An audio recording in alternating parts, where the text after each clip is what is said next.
الحمدللہ رب العالمین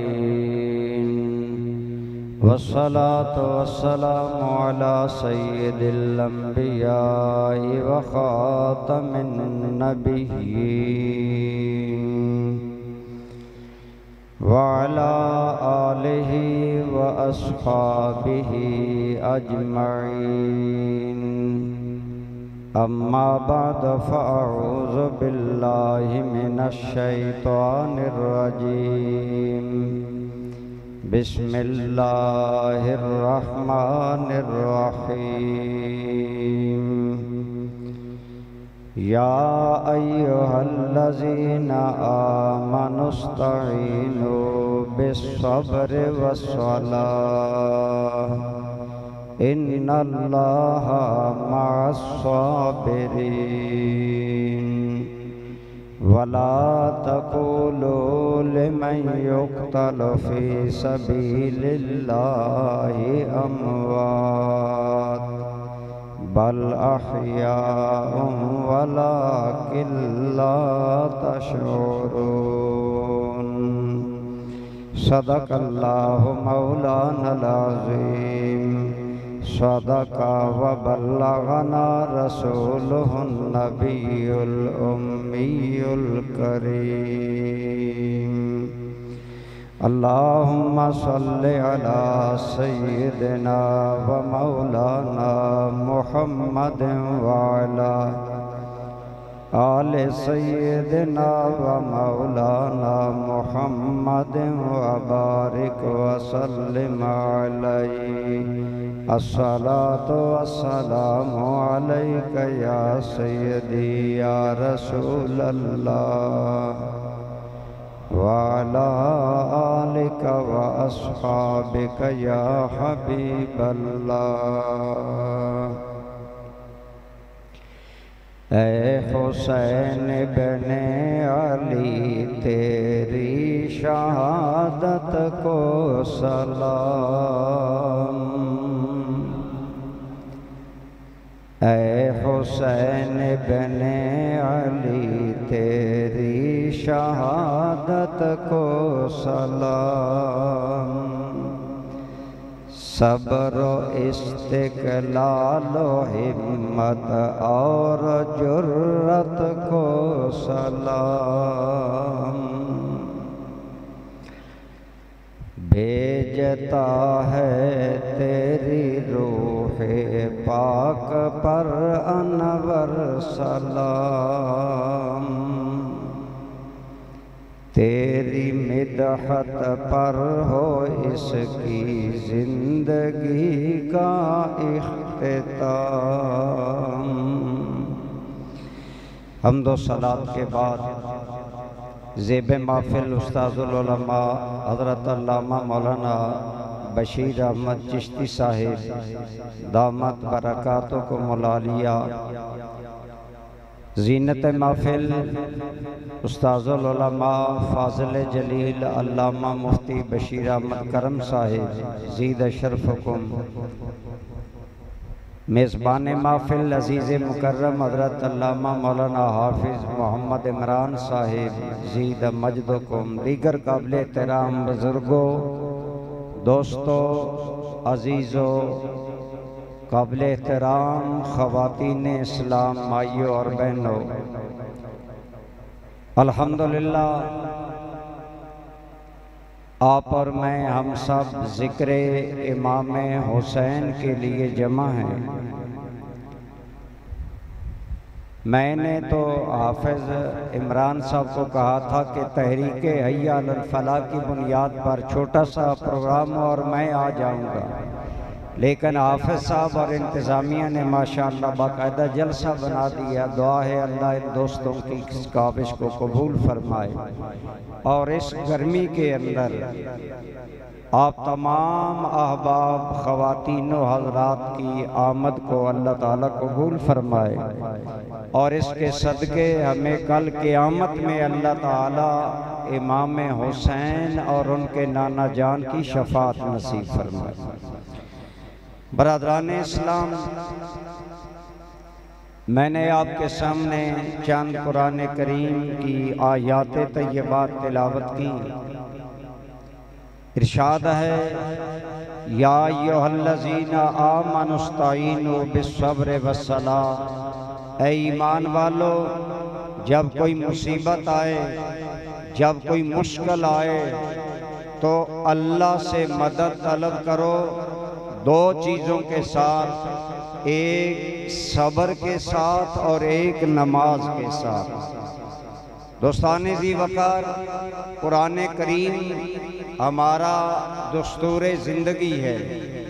قرآن ہمیں زندگی کی رہنمائی مہیا کرتا ہے، لیکن آپ فرمائیں کہ قرآن کریم پر عمل پوری امت کرتی ہے، لیکن وہ حسنین کریمین کہ جن کے نانا جان کے سینے پر قرآن اترا اور جس سینہ پاک پر حسنین کھیلا کرتے تھے، حسنین کریمین کا قرآن کے ساتھ تعلق کا عالم کیا ہوگا؟ میرے اور آپ کے کریم آقا، سارے بولیے صلی اللہ علیہ وآلہ وسلم۔ آپ کا ارشاد پاک ہے اے لوگوں، میں تمہارے اندر دو بڑی عظیم چیزیں چھوڑ کر جا رہا ہوں، ایک قرآن کریم اور ایک میرے اہل بیت، اور فرمایا یہ دونوں آپس میں اکٹھے رہیں گے، وَلَن يَتَفَرَّقَا، میرا قرآن اور میرے اہل بیت جدا نہیں ہوں گے، حَتَّى يَرِدَا عَلَيَّ الْحَوْض، یہاں تک کہ کل حوض کوثر پر میرے پاس اہل بیت بھی آئیں گے اور رب کا قرآن بھی آئے گا۔ عرض یہ کر رہا ہوں کہ ان دونوں میں افضل یاد رکھیں، سرکار نے فرمایا کہ احدہما اعظم من الآخر، دو جو چیزیں میں چھوڑ کر جا رہا ہوں، ایک قرآن اور ایک اہل بیت، ان میں سے عظمت والا اور شان والا قرآن ہے۔ بولیے کیا ہے؟ آج الحمدللہ ہمیں اہل بیت سے عقیدت ہے، لیکن بعض شاعر غیر محتاط شعر کہتے ہیں، اور ان میں وہ معلوم یہ ہوتا ہے کہ گورا قرآن امام حسین کے تابع تھا۔ یہ بالکل کہنا غلط ہے۔ یاد رکھیں امام حسین کا مقام وراء الورا ہے، لیکن قرآن اللہ کا کلام ہے۔ بولیے کیا ہے قرآن؟ سمجھ آ رہی ہے میری بات؟ فرمایا احدہما اعظم من الآخر، ان میں سے ایک دوسرے سے اعلیٰ ہے، اور اعلیٰ جو ہے، اعظم جو ہے، جو مرتبے والی چیز ہے وہ کیا ہے؟ بولو، اللہ کا قرآن۔ اور فرمایا یہ دونوں اکٹھے رہیں گے، لہٰذا آپ خود سوچیں، قرآن بھی سرکار کے گھر میں اترتا ہے اور حسنین کریمین اور دیگر اہل بیت بھی حضور کے گھر میں رہتے ہیں، لہٰذا ان کا آپس میں بہت زیادہ تعلق تھا، اور اہل بیت ہر بات میں قرآن کو دیکھتے، قرآن کو دیکھ کر چلتے۔ برادران اسلام، یہ واقعہ تاریخ کے واقعات میں تھوڑی بہت کمی بیشی ہوتی ہے۔ بعض لوگوں کا ذہن ہے کہ واقعہ کربلا بیان ہی نہیں کرنا چاہیے، اکثر غلط ہے، لیکن یہ بات توجہ سے سنیں کہ واقعہ کربلا یہ تاریخ ہے۔ بولو کیا ہے؟ تاریخ غلط بھی ہو سکتی ہے، صحیح بھی ہو سکتی ہے، لہٰذا پھر ہم بیان کیا کریں؟ ہمارے سیدی ضیاء الامت ہمیں ایک اصول کی بات ایک مرتبہ آپ نے بتائی۔ آپ نے فرمایا ابتدائی کتابوں کے پڑھنے کا ضابطہ یہ ہے، ان کے اندر رطب و یابس، صحیح غلط، ضعیف کمزور ہر چیز بیان کی جاتی ہے، لیکن آپ ایک معیار رکھیں، جو تاریخی روایت قرآن اور حدیث کے مطابق ہو اس کو لینے میں کوئی حرج، کیونکہ وہ قرآن کے تابع ہے۔ لہٰذا اس لیے مرض کر رہا ہوں، یہ تاریخ کا واقعہ ہے، اس میں کہیں امام زین العابدین کا نام آیا، کہیں امام حسن کا نام آیا، اور کہیں امام حسین کا نام آیا، لیکن یہ تینوں نام ہیں اہل بیت کے۔ بولو کن کے ہیں؟ میں عرض کر رہا ہوں میرے کریم صلی اللہ علیہ وسلم نے فرمایا میرے اہل بیت اور قرآن جدا نہیں ہوں گے، میرے اہل بیت قرآن سے جڑے رہیں گے، میرے اہل بیت قرآن پر عمل کریں گے، بلکہ عمل ہی نہیں کریں گے، عمل کر کے میری امت کو سکھائیں گے کہ قرآن پر عمل ایسے ہوتا ہے۔ ایک تاریخی واقعہ ہے کہ امام علی مقام ان اماموں میں سے جو بھی ہو ان کے گھر کے اندر مہمان آئے، امام علی مقام نے غلام کو کہا گھر سے کھانا لاؤ، مہمانوں کو کھلاؤ۔ آپ کا خادم گھر گیا، مہمان کھانا لانے کے لیے گیا اور کھانا لایا، ادھر دسترخوان بچھا دیا گیا، امام علی مقام اور مہمان دسترخوان پر ہیں، آپ کا خادم کھانا لا رہا ہے، قدم پھسلا، غلام گرا، برتن ٹوٹ گئے، کھانا ضائع ہو گیا۔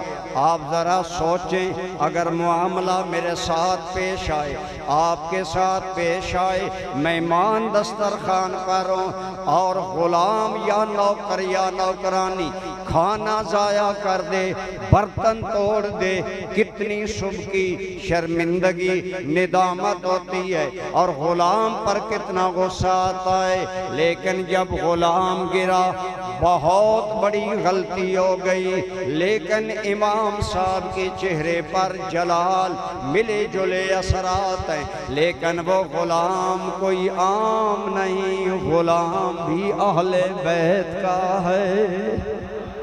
بولو غلام بھی اہل بیت کا ہے۔ اٹھتا آیا اور معذرت کرتے ہوئے قرآن پڑھا، قرآن کریم کی تعلیم انہیں دی جاتی تھی، قرآن پڑھتا آیا اور پڑھتا ہے کہ قرآن کریم میں سے کہ اللہ کے بندوں کا وصف یہ ہے کہ وَالْقَاظِمِينَ الْغَيْظَ، اللہ کے بندے اللہ کے لیے غصہ پی جاتے ہیں، اللہ کے بندے اللہ کے لیے غصہ پی جاتے ہیں۔ جو ہی اس نے یہ کہا امام علی مقام کے چہرے کا جلال جمال میں بدل گیا، فرمایا اے غلام پریشان نہ ہو، قد قزمت غیظی، میں نے غصہ پی لیا ہے۔ اس نے آگے پڑھا وَالْعَافِينَ عَنِ النَّاسِ، اور اللہ کے بندے صرف غصہ ہی نہیں پیتے بلکہ معاف بھی کر دیتے ہیں۔ امام صاحب نے کہا قد عفوت عنک، میں نے تمہیں معاف بھی کر دیا۔ اس نے پڑھا آگے وَالْقَاظِمِينَ الْغَيْظَ وَالْعَافِينَ عَنِ النَّاسِ وَاللَّهُ يُحِبُّ الْمُحْسِنِينَ، اور اللہ احسان کرنے والوں کو پسند کرتا ہے۔ جب غلام نے یہ پڑھا تو امام صاحب نے فرمایا کہ ہم نے غصہ بھی پی لیا، ہم نے تمہیں معاف بھی کر دیا، اور معاف پر احسان یہ ہے کہ جا ہم نے تمہیں آزاد بھی کر دیا۔ اب اس واقعہ کو سامنے رکھیں، آگے آگے غلام قرآن پڑھ رہا ہے، پیچھے پیچھے امام کا کردار قرآن کے رنگ میں ڈھل رہا ہے۔ یہ ہے اصل آل بیت کی زندگی، یہ ہے اصل آل بیت کہ آگے آگے قرآن ہوتا ہے، پیچھے پیچھے امام کا کردار ہوتا ہے۔ یہ اصل لوگ ہیں۔ اسی لیے میں کہا کرتا ہوں کہ عظمت کردار سے تشریح قرآن حسین، عظمت کردار سے تشریح قرآن حسین، جن پہ انسانیت نازاں وہ انسان ہے حسین۔ کہ یہ حضرات قرآن کے رنگ میں رنگے ہوئے تھے۔ جب اس طرح زندگی قرآن کے عین مطابق تھی، اب آپ پہلی بات ہی سوچ لیں، مرد، عورتیں، جوان، میرا آپ سے سوال ہے، جب امام حسین پر کربلا والی مصیبت آئی تو ایک بیان یہ ہے کہ اہل بیت بے صبرے ہو گئے، اہل بیت مرثیہ خوانی کرنے لگے، اہل بیت نوحہ خوانی کرنے لگے، اور ایک بیان ہے سنیوں کا کہ حسین پر قیامت گزر گئی لیکن حسین نے صبر کا دامن۔ میں سمجھانا یہ چاہتا ہوں کہ مصطفیٰ کریم نانا جان فرمائیں کہ میرے اہل بیت قرآن کو نہیں چھوڑیں گے، اور حسین کریم یا امام زین العابدین یا امام حسن قرآن پر اتنے فدا کہ غصے کے عالم میں غصہ پی کر غلام کو معاف بھی کر دیں، غلام کو آزاد بھی کر دیں۔ اب آپ اپنے ضمیر سے پوچھیں، اہل بیت کا کردار قرآن کے مطابق ہوگا یا مخالف ہوگا؟ اب آپ کیا سمجھ رہے ہیں؟ بولتے تو آپ ہیں نہیں بھائی، بولو، قرآن کے مطابق کردار ہوگا یا مخالف ہوگا؟ اور قرآن کے مطابق کیا ہے کہ قرآن نے فرمایا یا ایھا الذین آمنوا استعینوا بالصبر والصلاۃ، ایمان والو جب مشکل وقت آ جائے، جب تم پر مصائب آ جائیں، جب تمہیں گردش زمانہ یا گرداب حالات میں آ جاؤ، واویلا نہیں کرنا، تم نے جزا فضا نہیں کرنا، اللہ کا شکوہ نہیں کرنا، مدد اللہ سے مانگنی ہے، دو کام کرنے ہیں، صبر اور نماز تھامنی ہے۔ بولو، صبر اور نماز۔ اور امام علی مقام رضی اللہ تعالی عنہ، آپ نے صبر کیا، اگر نانا جان کا مدینہ چھوٹ گیا صبر کیا، اگر مکہ مکرمہ چھوٹ گیا صبر کیا، اگر حجاز مقدس سے نکلنا پڑا اور کربلا کا سفر اختیار کرنا پڑا، اگر آپ توجہ کریں، مدینہ منورہ جنتوں کا شہر ہے، میرے کریم نے فرمایا ما بین بیتی و منبری روضۃ من ریاض الجنہ، اے لوگو میرے گھر سے لے کر میرے منبر تک کا ٹکڑا یہ زمین کا ٹکڑا نہیں، یہ جنت کا باغ ہے۔ اونچی کہو سبحان اللہ۔ یہ جنت کا ذکر حسین کی محفل کا صدقہ اللہ ہم سب کو ریاض الجنہ کی حاضری نصیب کرے۔ اس جنت کے باغ میں اللہ ہمیں حاضری دے، مردوں عورتوں کو، جسے مصطفیٰ پاک نے جنت کا ٹکڑا قرار دیا۔ لیکن میرا سوال ہے لوگو، اگر کوئی تخت سے گرے اور زمین پر آ جائے وہ آدمی بے چین ہوتا ہے، جو حسین جنتوں والے مدینے سے نکلا اور کرب و بلا والی دھرتی کو جا کر بسایا، بتاؤ اس کی حسین کے دل کا عالم کیا ہوگا؟ لیکن حسین اس فیصلے پر بھی راضی ہیں، صبر کا دامن نہیں چھوڑا، بلکہ کسی نے جب وطن پوچھا تو شاہ نے آگے فرمایا مدینہ والے کہلاتے تھے اب ہیں کربلا والے۔ لوگو، ہم تو جنتوں کے شہر والے تھے، ہم نے کرب کا معنی دکھ، بلا کا معنی مصیبت، ہم نے مدینہ چھوڑ کر کرب و بلا اختیار کیا، لیکن خدا کی رضا پر راضی ہیں۔ یہ تھا امام حسین کا کردار۔ تو میں رضی کر رہا ہوں، اللہ نے قرآن کریم میں فرمایا ایمان والو اگر مشکل وقت آئے صبر کا دامن تھامنا۔ یہ اللہ کی قسم دوستو، مدینہ سے چل کر کربلا تک اور کربلا سے چل کے شام تک آل بیت پاک نے کہیں صبر کا دامن نہیں چھوڑا، اللہ کے قرآن کا دامن نہیں چھوڑا۔ مشکل سے مشکل قیامت گزر گئی، لیکن امام علی مقام 10 محرم الحرام کی رات ہے، اور اس کی روایت کامل ابن اسیر نے کی، اور اس روایت کے راوی امام زین العابدین ہیں۔ آپ فرماتے ہیں پہلے آپ نے علماء سے سنا، بار بار سنا، 9 ذی الحج کو جب شمرلین سخت آرڈر لایا کہ حسین کو 2 باتیں کہو، یا بیعت کرے میرے ہاتھ پر یزید کے لیے یا پھر جنگ ہوگی۔ امام عالی مقام نے فرمایا کہ ابن زیاد پر اس کے ہاتھ پر بیعت کرنے سے حسین کے لیے موت بہتر ہے۔ ظالموں کے ساتھ، کمینے لوگوں کے ہاتھ میں حسین ہاتھ دے، اس سے میرے لیے موت بہتر ہے، یہ تو نہیں ہو سکتا۔ لہٰذا انہوں نے کہا پھر جنگ۔ امام عالی مقام نے فرمایا اب سورج غروب ہوا چاہتا ہے، رات آ رہی ہے، اس لیے اب جنگ نہ شروع کرو، رات تم ٹھہر جاؤ، کل جو تمہاری مرضی ہے کر لینا۔ تاریخ میں آتا ہے کہ امام حسین نے جب یہ کہا نا اب جنگ شروع نہ کرو، رات آ رہی ہے، انہوں نے سمجھا حسین رات کے اندھیرے میں بھاگنا چاہتے ہیں، لیکن انہیں پتہ نہیں یہ گھرانہ علی کے خون کا وارث ہے۔ حضرت حسین کریم ہو یا حسین کریم کی اولاد، یہ حضرت علی مرتضیٰ کے خون کے وارث ہیں کہ نہیں؟ اس لیے انہیں نہیں پتا کہ یہ لوگ وہ ہیں۔ علی کا گھر بھی کیا گھر ہے کہ جس گھر کا ہر ایک بچہ جسے دیکھو وہی شیر خدا معلوم ہوتا ہے۔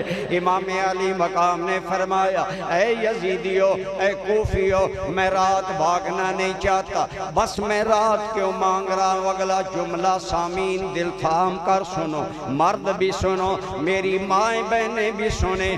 10 محرم الحرام کی رات سے پہلے امام حسین نے کہا رات کو جنگ نہ کرو۔ رات کیوں مانگی؟ سنو، فرمایا اے لوگو، میرا اللہ جانتا ہے رات کی تنہائی میں حسین کو اللہ کی بندگی کرنا کتنا پسند ہے۔ توجہ سے میرے بھائیوں، آج تو امام حسین کے نام پر نمازیں ضائع کی جا رہی ہیں، آج تو بس مجلس سے ذکر حسین کافی ہے، آج تو ذکر کا جلسہ ہو گیا، نمازیں معاف ہو گئی نہیں۔ حسین کریم نے کربلا میں کہا اے لوگوں، میں رات اس لیے مان رہا ہوں کہ میں مدینے کی راتیں بھی اللہ کی یاد میں بسر کرتا تھا، آج کربلا میں بھی رات اللہ کی یاد میں بسر کر رہا ہوں۔ واہ حسین، واہ حسین،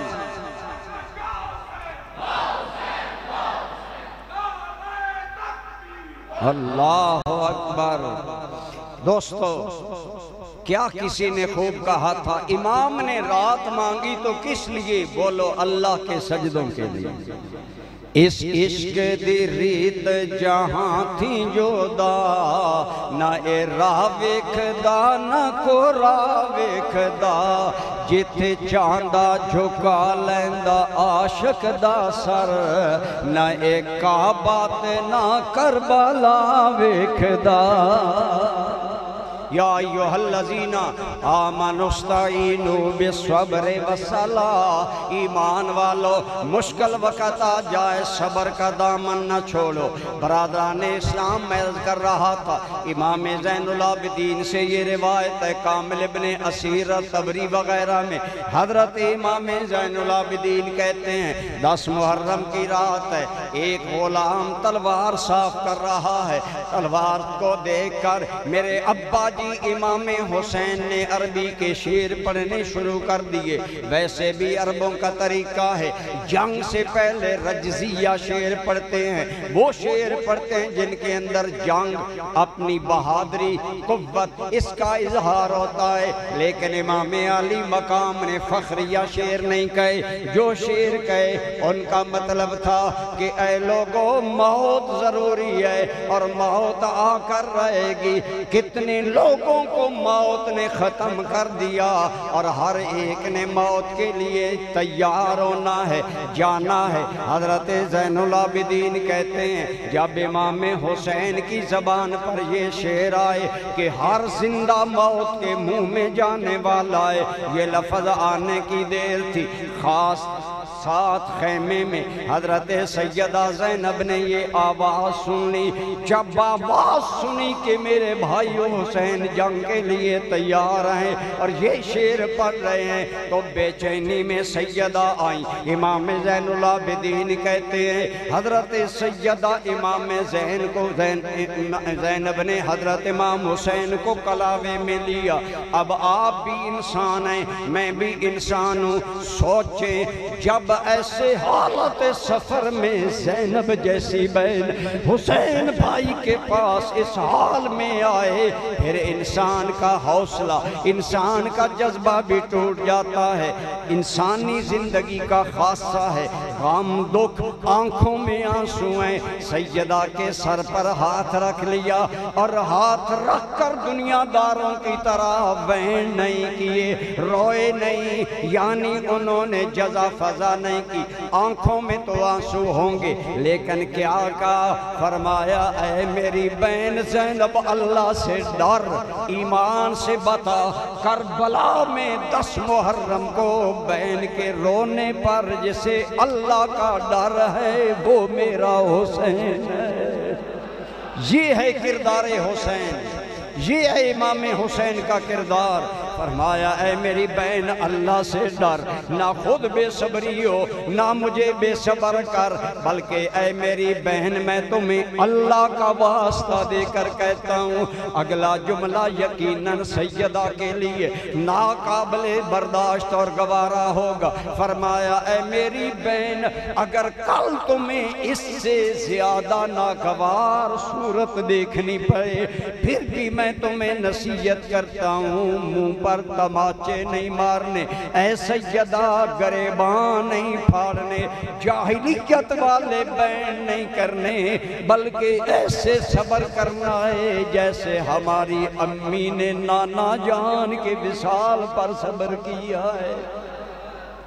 گویا آل بیت کا سارا گھرانہ صبر کا ایک پیکر ہے، اور اسی سے حضرت اعلیٰ حضرت کے چھوٹے بھائی حضرت حسن رضا کتنی پیاری بات کرتے ہیں، کہتے ہیں لوگوں حسین ہوں زینب ہو، سارا گھرانہ اللہ کی رضا پر راضی ہو کر گویا دنیا کو کیا بتاتا ہے۔ حضرت حسن رضا بریلوی نے فرمایا کہ گھر لوٹانا جان دینا کوئی تم سے سیکھ لے، گھر لوٹانا جان دینا کوئی تم سے سیکھ لے، جان عالم ہو فدا اے خاندان آل بیت، جان عالم ہو فدا اے خاندان آل بیت۔ امام علی مقام خود بھی صابر ہے، ہمشیرہ محترمہ کو بھی صبر کی تلقین کر رہے ہیں۔ اب آپ بتائیں عالم پردیس ہے اور واضح بات ہے کہ یزیدیوں کا لشکر سامنے ہے، سیدہ زینب کے سامنے سارے منظر، لیکن حسین کریم آخری وصیتوں میں بھی بہن کو کس کی وصیت کر رہے ہیں؟ بولو صبر کی۔ آل بیت کا کردار قرآن کے مطابق ہوگا۔ میرے کریم نے فرمایا وَلَن يَتَفَرَّقَا، آل بیت اور قرآن جدا نہیں ہوں گے، اکٹھے رہیں گے حَتَّى يَرِدَ عَلَيَّ الْحَوْض، یہاں تک کہ کل حوض کوثر پر میرے پاس اکٹھے آئیں گے۔ برادران اسلام، اسی لیے آج دنیا واقعہ کربلا کو رونے دھونے جزا فضا اور بے صبری کا پیغام دنیا کو سناتے ہیں۔ ہم کہتے ہیں بے شک انسان ہونے کے ناطے انہیں رونا آیا ہوگا، آنسو گرے ہوں گے، دل غمزدہ ہوں گے، لیکن زبان پر کوئی نازیبا کلمہ کیوں نہیں؟ وہ تو سب کچھ لٹا کر بھی اللہ کی رضا پر راضی تھے۔ امام حسین علی مقام رضی اللہ تعالیٰ عنہ آپ کی اولاد میں سے صرف زین العابدین جو آپ کے درمیانے بیٹے ہیں علی اصغر چھوٹے ہیں، آپ کا نام علی اوسط ہے، آپ کا بڑا بیٹا حضرت علی اکبر ہے، 18 سال عمر ہے اور میدان کرب و بلا کے شہداء میں شامل ہے۔ لیکن دوستان گرامی قدر بعض صورتیں بھولتی نہیں ہیں، کہتے ہیں فلاں میرا بھائی مر گیا، اس کی صورت مجھے نہ بھولی۔ ایمان سے بتا حسین کو 18 سالہ جوان اکبر کی صورت کیسے بھولے، جس کی صورت سے دنیا کو مصطفیٰ کا حسن نظر آتا تھا۔ اتنا حسن و جمال کا پیکر بیٹا، لیکن اگر وہ بھی شہید ہوتا ہے، امام علی مقام نے واویلا نہیں کیا، بلکہ صبر کر کے دنیا کو بتایا اے لوگو ہم اولاد اسماعیل ہیں، ہم اولاد ابراہیم ہیں۔ اگر ابراہیم اسماعیل دے کر رب کو منا رہے ہیں، حسین اکبر دے کر رب کو منا رہا ہے۔ اسی لیے ہم کہتے ہیں کہ جو جوان بیٹے کی میت پر نہ رویا وہ حسین، جو متفق ہیں وہ سارے بولے وہ حسین۔ جو جوان بیٹے کی میت پر نہ رویا، جس نے سب کچھ کھو کے بھی کچھ بھی نہ کھویا وہ۔ یہ بات سمجھ نہیں آتی، سب کچھ کھو کے کچھ نہ کھویا۔ ہاں ہاں اللہ کی قسم، اولادیں، جان، مال سب کچھ چلا جائے، مالک راضی ہو جائے، یہ سودا نقصان کا نہیں، بولو سودا نفع کا ہے۔ جس نے سب کچھ کھو کے بھی کچھ بھی نہ کھویا۔ ہمارا موقف یہ ہے آل بیت نے صبر کیا۔ آج تو یہ بیان کیا جاتا ہے اور ہماری مائیں بہنیں خصوصاً مجلس سننے جاتی ہیں۔ علامہ کرم صاحب نے بات کی، لیکن علامہ صاحب کی بات میں جوانی کا جلال، روب اور دبدبہ میں شاید بات نہ سمجھ آئی ہو۔ میں آرام سے، تحمل سے، بڑی فکر اور درد سے کہہ رہا ہوں میری ماؤں بہنوں، واللہ آل بیت کی سچی محبت نصیب ہے تو آل سنت کو۔ کیوں؟ ہم اہل بیت کے وفادار ہیں، ہم اہل بیت کے دشمن نہیں کہ ہم دنیا کے سامنے اہل بیت کا وہ کردار پیش کریں جو قرآن کے خلاف ہے، جو سنت مصطفیٰ کے خلاف ہے، اور جو اہل بیت کی شان کے لائق ہے۔ بے شک حضرت سیدہ زینب کے 2 بیٹے شہید ہوئے، یقیناً پردیس میں حضرت سیدہ زینب کے جوان بیٹوں کا شہید ہونا ایک فطری بات ہے، دکھ غم اولاد کا ہوتا ہے، لیکن یاد رکھیں جب مشن کے لیے کوئی قربانی دی جائے تو پھر جذبہ اس دکھ پر غالب آ جاتا ہے۔ جذبہ، میں نے کیا کہا توجہ سے، جذبہ دکھ پر غالب آ جاتا ہے۔ حضور صلی اللہ علیہ وسلم کی ایک صحابیہ ہے، توجہ، میرے اور آپ کے کریم آقا، ہم سارے پڑھیں گے صلی اللہ، آپ کی 100 سال سے زیادہ عمر والی صحابیہ، آنکھوں سے نابینی ہے، 3 نوجوان بچوں کو کہا، ان کا نام ہے حضرت خنسا۔ 3 بچوں کو بلا کر جنگ قادسیہ میں جب حضرت عمر ایران کے خلاف جنگ لڑ رہے تھے، شام کو 3 بچوں کو بلایا، اے میرے بیٹو میں بوڑھی بھی ہوں، میں نابینی بھی ہوں، مجھے تمہاری ضرورت بھی ہے، پر آج سپر پاور سے ہم لڑ گئے، آج اللہ کے دین کو تمہاری ضرورت ہے، جاؤ اور کل ایسے لڑو کوئی زخم پشت پر نہ ہو اور زخم سینے میں سینا۔ 3 بیٹے شہید ہو گئے۔ بوڑھی خنسا نے لاشیں منگائے اور ہاتھ پھیر کر ان کی پشت کو دیکھا، پشت پر کوئی زخم نہیں۔ حضرت خنسا 100 سال سے عمر زیادہ، نابینی ماں، 3 بچوں کی دنیا لٹ چکی، لیکن سجدے میں گر کر کہتی ہے مالک تیرا شکر ہے کہ تو نے میرے 3 بیٹے دین کے لیے قبول فرما لیے۔ مائیں سن رہی ہیں، بہنیں سن رہی ہیں، بیٹیاں سن رہی ہیں، بتاؤ جن بیٹیوں کے 3 ویر قربان ہو جائیں، جس ماں کے 3 چاند ڈوب جائیں، اس ماں پر کیا گزرتی ہے؟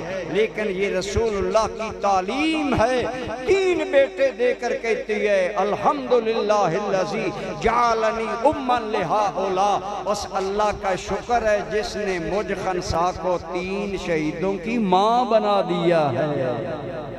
میں قیامت میں 3 شہیدوں کی ماں بلائی جاؤں گی۔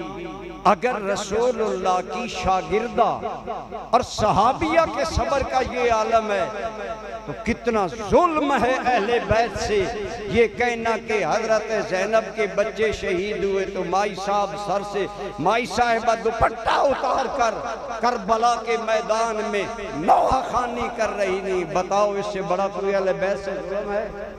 لیکن آپ نہیں بولیں گے، آپ کے رشتہ دار ہیں، لیکن یاد رکھو عقیدہ مقدم ہے۔ بتاؤ اس سے بڑا کوئی ظلم ہے؟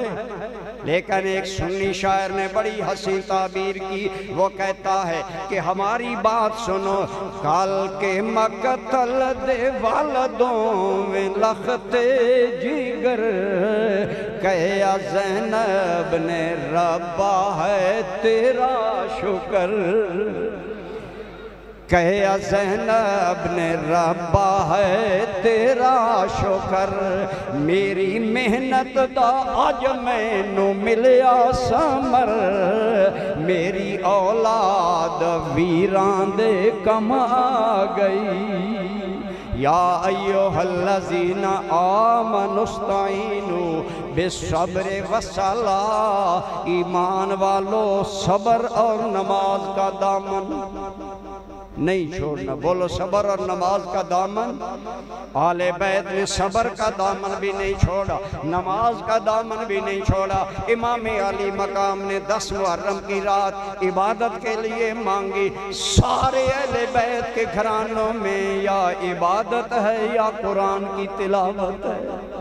اور جب 10 محرم الحرام کا واقعہ حالہ پیش آیا، قیامت صغریٰ آل بیت پر گزر گئی، تو برادران اسلام وہاں بھی امام حسین نماز کو نہیں بھولے۔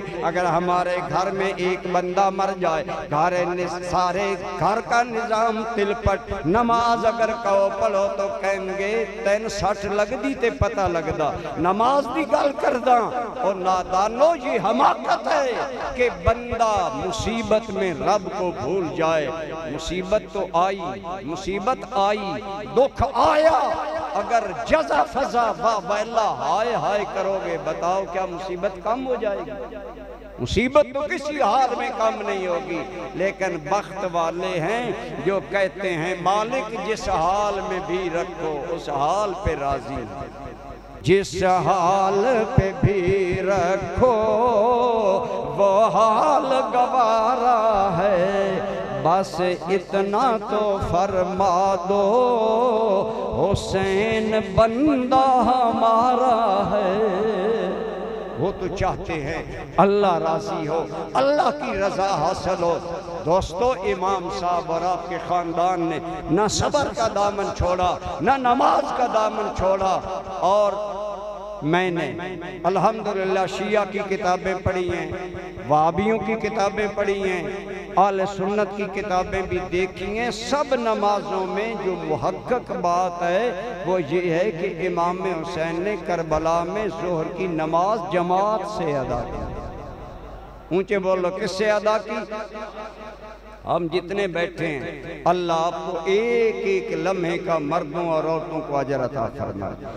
آپ نے گرمی برداشت کی، میں نے عرض کیا اللہ اس کے صدقے قیامت میں، آپ نے حدیث سنی نا، میرے کریم صلی اللہ علیہ وسلم نے فرمایا وَلَن يَتَفَرَّقَا، میرا قرآن اور اہل بیت جدا نہیں ہوں گے حتیٰ کہ مجھ پر حوض کوثر میں اکٹھے آئیں گے۔ علماء نے فرمایا اکٹھے آئیں گے اور آئیں گے حوض کوثر پر، یہ کیوں فرمایا؟ فرمایا جس کو قرآن اور اہل بیت کوثر کا جام دینے کی سفارش کریں گے، آمنہ کا لال جام دیتا چلا جائے گا، جام کوثر ان کی شفاعت پر ملے گا۔ اس کا ایک مطلب یہ ہے، تو انشاءاللہ آپ کو اور ہمیں علامہ عمران صاحب، ان کے معاونین، اہل محلہ، دعا ہے اللہ ہم سب کو امام حسین کے ہاتھوں جام کوثر عطا فرمائے، حضور کی سفارش نصیب فرمائے۔ میرے دوستو، میں رضی کر رہا ہوں، امام حسین علی مقام نے زور کی نماز جماعت کے ساتھ ادا کی، گویا بتایا میرے نام پر نمازیں ضائع نہ کرنا، میری مائیں، بہنیں، مرد، عورتیں، جوان سنو، واللہ نماز کا دامن حسین پاک نے آخری دم تک، اور آہستہ بولیں، اونچا بولیں، امام حسین نے نماز کا دامن، اور بتایا بڑی پیاری بات حضرت شاہ نصیر الدین نے کی، سنیں۔ لوگ کہتے ہیں سنی اہل بیت کی شان میں بیان کرتے، میں کہتا ہوں اقبال تو اقبال ہے نا، اقبال کا تو ویسے ہی جواب ہے، لیکن شاہ نصیر الدین کے ایک ایک شعر کا جواب ان لوگوں کے پاس نہیں ہے جو شاہ نصیر الدین نے اہل بیت کی تعریف۔ حضرت شاہ نصیر الدین کہتے ہیں سر کو سجدے میں کٹا کر کہہ گیا زہرا کا لال۔ ویسے مولوی بڑی داد مانگتے ہیں، میں آپ کے گھر کا بندہ ہوں، داد نہیں مانگ رہا، لیکن آپ بڑے ڈھیلے ہیں، سبحان اللہ بھی نہیں کہتے۔ سر کو سجدے میں کٹا کر کہہ گیا زہرا کا لال، کچھ اگر ہے تو کچھ اگر ہے بشر کی آبرو سجدے میں ہے۔ آپ فرماتے ہیں امام حسین نے آخری دم تک نماز پڑھ کر بتایا کہ اے انسان تیری عزت ہے تو سجدے میں ہے۔ اقبال نے بھی کہا تھا یہ ایک سجدہ جسے تو گراں سمجھتا ہے، ہزار سجدوں سے دیتا ہے تجھ کو نجات۔ اللہ کی قسم میرے بھائیوں، میرے عزیزوں، میری قابل احترام ماؤ بہنوں، جو سر اللہ کے دروازے پر جھکتا ہے وہ باعزت ہو جاتا ہے، وہ غیروں کے دروازے پر جھکنے سے بے نیاز ہو جاتا ہے۔ آج کہتے ہو قریشی صاحب تعویذ دو، دکھ ہیں، میں کہتا ہوں دل سے اللہ کو سجدہ کرنے والے بن جاؤ، مرد یا عورت ہو، سجدوں میں سر رکھ کر اللہ سے دعا مانگا کرو، انشاءاللہ مشکلیں ضرور حل ہوں گی، اور اگر ظاہر میں حل نہ ہو تو قیامت کے دن کریم رب ایک ایک دعا کا بدلہ عطا فرمائے۔ اللہ آپ کو اور مجھے آل بیت کی غلامی بھی عطا فرمائے اور صبر اور نماز اپنانا نصیب فرمائے۔